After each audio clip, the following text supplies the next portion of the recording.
I like to do? Well, I'm a farm boy. I like to bush hog. Now, for those of you who don't know what bush hogging is, that's when you get on your tractor and you got this mower behind it. I say it's one of the few things in life that you can look over your shoulder, you can see what you've done and where you've been.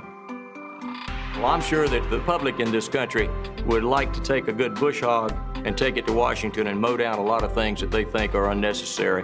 If you try to focus on what you want to grow and eliminate the things that you don't want to grow, then that's something that government should undertake on a daily basis. Bush hogging is a good way to do that.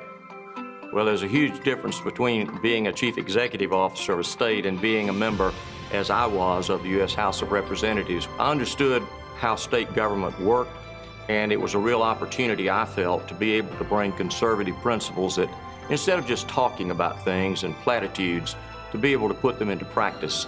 And I think that's exactly what I've been able to do.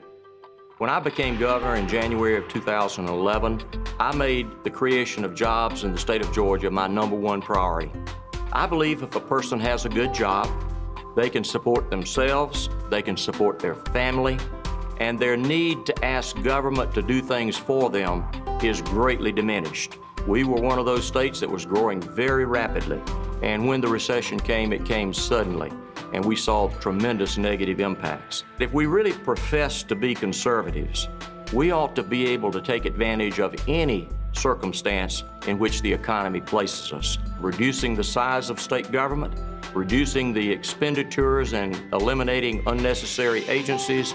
If you really are conservative, those are the kind of things that you don't just talk about, you actually do. And I'm proud we've been able to do it in Georgia. Well, I think having healthy competition among the governors is one of the ways that makes us all better. But I think the focus on making sure that we create job opportunities for our citizens should remain the central focus for all of us. Since I became governor, we have added in excess of 175,000 new private sector jobs in the state of Georgia. That's something I think we should all be proud of. Unfortunately, the right ideas don't always come from Washington, and in fact, many times Washington becomes an obstacle to the kind of good ideas that governors have and want to implement in their states. We are showing in the state of Georgia that you can do with the resources that you have, while at the same time increasing the level of productivity of the citizens of our state. The answers are not coming from Washington. Republican governors are driving the American comeback, and I think that's the way it was intended to be.